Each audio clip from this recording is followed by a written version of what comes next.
Naam. Sheikh Muharram,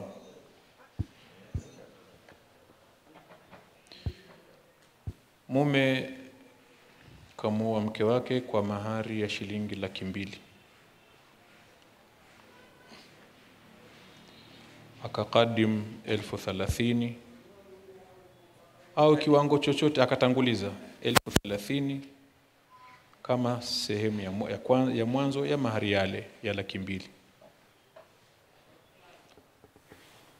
Safari ya maisha wakati ikiendelea ya kindoa, mke akaona hana maslahi yoyote katika ndoa hii. Kwa vyovyote alivyo tazama yeye, akaona hapa kuna haja ya kujivua katika hii ndoa.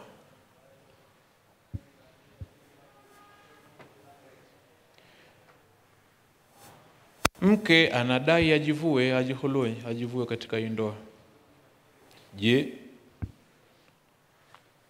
mahari anayotakiwa kumrudishia mume wake huyu ni zile 200,000 zilizokatwa hapo awali zote, kwamba ndio atarudisha kwa sababu tu mahari ilikatwa 200,000,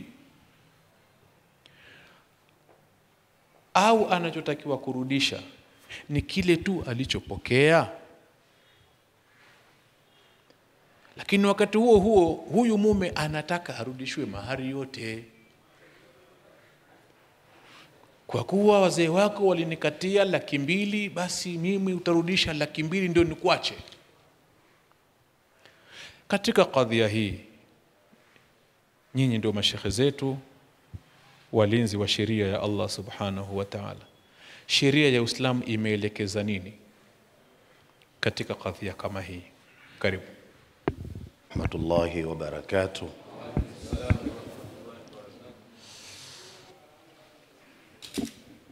Alhamdulillahi rabbil alamin, alqaili fi muhkami kitabihi alaziz alhakim, ba'da a'udhu billahi minash shaitanir rajim, thumma ja'alnaka ala shari'atin min al-amr fattabi'ha wa la tattabi' ahwa'a alladhina la ya'lamun. وصلى الله وسلم وبارك على النبي الأمي الهادي إلى الصراط المستقيم القائل: من يرد الله به خيرا يفقهه في الدين.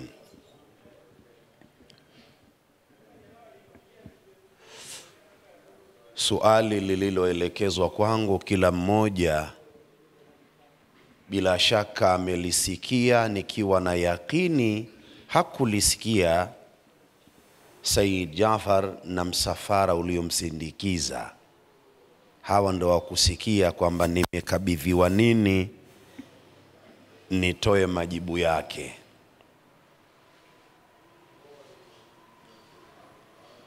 Msingi wa suali ni khului. Sitaki kufanya kama nasomesha. Khului kwa tafsiri nyepesi, mwanamama aliye ndani ya ndoa kutaka kujivua katika ndoa hiyo kwa sababu miongoni mwa sababu zinazokubalika katika sheria,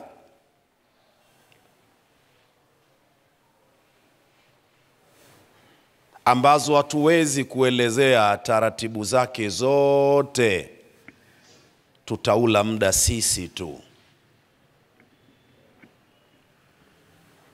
Kwa kukosa haki za msingi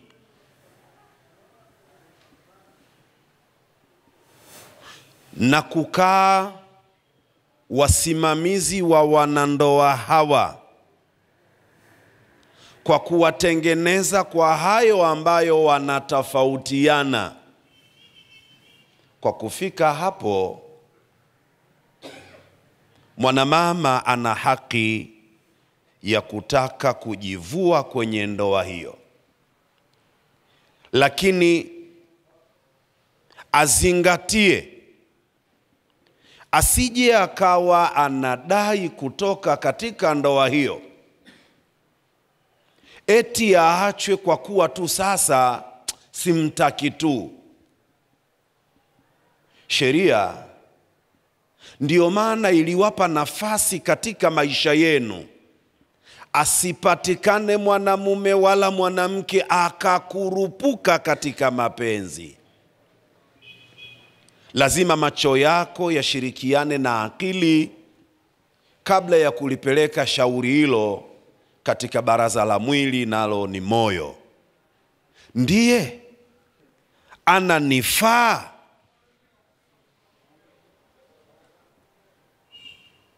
Mara nyingi hupenda kuyanukulu maneno ya bwana mkubwa al-Imam al-Mubarrid sahibul kamil. Bwana mkubwa huyu alipata kusema, al-hubbu haya, faman akhta'a fil hubbi akhta'a hayata. Mapenzi ndiyo maisha. Ukikosea kupenda umeyakosea maisha.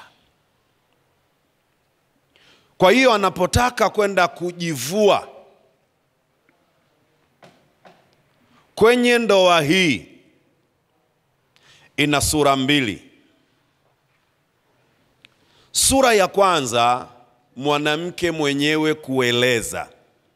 Hili ni la kwanza.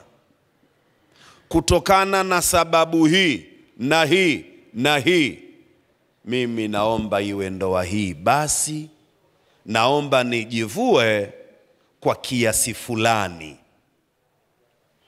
Hapa nirudi nyuma, hasa kwa msingi wa suali.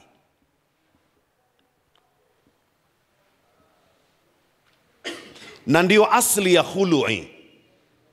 Asli ya khulu'i ni mwanamke na sio mwanamume. Ndio asli ya khulu'i. Nijivue kwa kiasi fulani.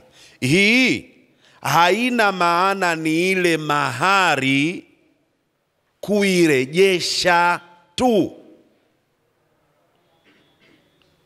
Wazee wa kwetu Rufiji, wa Ngindo, wa Matumbi na Wazaramu waliita kununua talaka, na sio kurejesha mahari. Ananunua mwanamke talaka yake. Ndio lugha iliyokuwa ikitumika kwa wazee wa zamani. Mwanamume anaporidhia ndipo linapofuata jambo hili.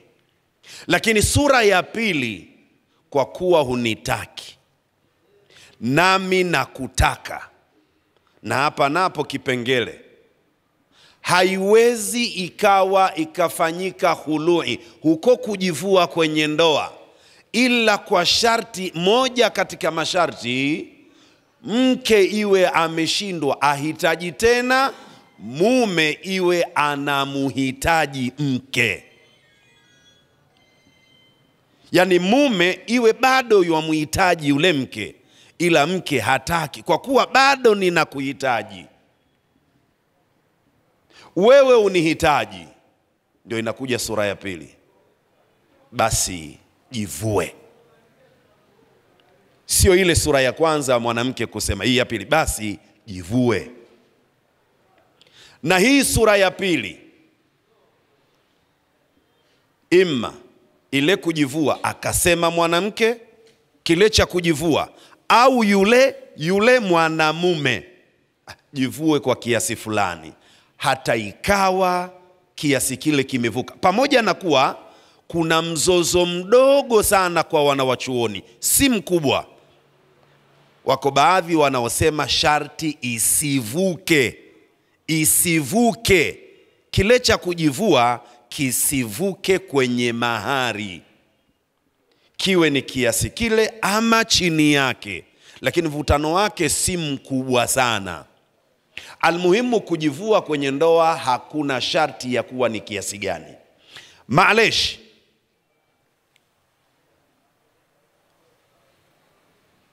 deni la mwanamume libaki kuwa deni, pamoja na kuwa sheria imewahimiza sana katika sura ambayo nakumbuka katika muhadhara waliofanya mashekhe kuzungumza na akina mama, nakumbuka Sheikh Walidi alisisitiza na akanukulu aya, Mungu anawaamrisha wanandoa, nao ni wale wanamume, wahakikishe wanawapa ile kifuta jasho, lile zawadi, kwa maana mahari zao. Mahari haina maana ilingane na kazi anayokwenda kuifanya.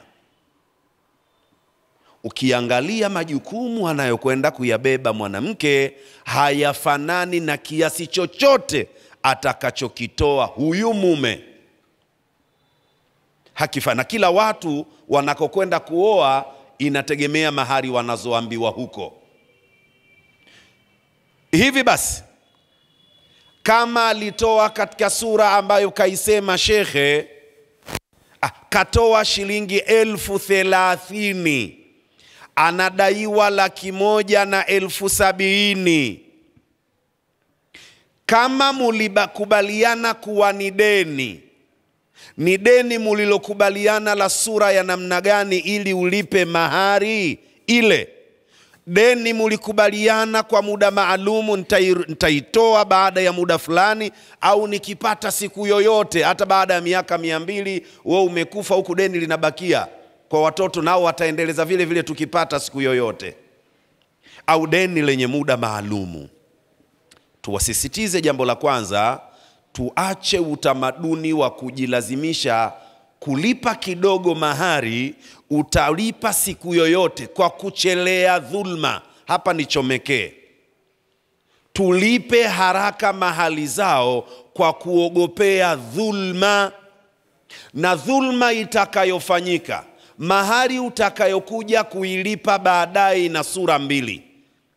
Ima pesa utakayoilipa itabaki katika thamani yake, ama itakuwa imepoteza thamani yake, imeshuka, ama itakuwa haina tena thamani, mukasababisha zozo kwa mashekhe. Narudia, kuchelewesha mahari kunasababisha moja kati ya mambo matatu. Ima ile mahari kushuka kama itakuwa ni thamani, kama itakuwa ni thamani kwa maana ya pesa, dhahabu, silva, kwa sababu hizi mahari zina aina. Sasa kama mahari ni thamani kwa maana ya dhahabu, fedha, ama itakuwa hizi warik, pesa zetu akina shilingi, dola na kadhalika. Sasa hii inawezekana mahari ile ima ikashuka katika thamani yake, au ikabaki katika thamani yake, au ikawa imepoteza kabisa thamani yake. Gogoro litarejeshwa kwa mashekhe. Mfano, hiyo aliyoisema shekhe mahari, wakati binti anaitaja, au labda alikuwa ni bikra, wazazi wake wanaitaja ile pesa, ilikuwa ina uwezo wa kununua kiwanja ijapo nje kidogo ya hapa mjini Kahama. Pesa hiyo aliyoitaja, wewe wakati unataka kuilipa umeichelewesha kwa maksudi, ina uwezo wa kununua kanzu moja, au imeshakufa. Mfano wake kwamba mahari ndio ile nilitolea mfano si jana juzi, kwamba mahari ilikuwa shilingi 3, sasa tumefika 2022, shilingi 3 huwezi kununua chochote.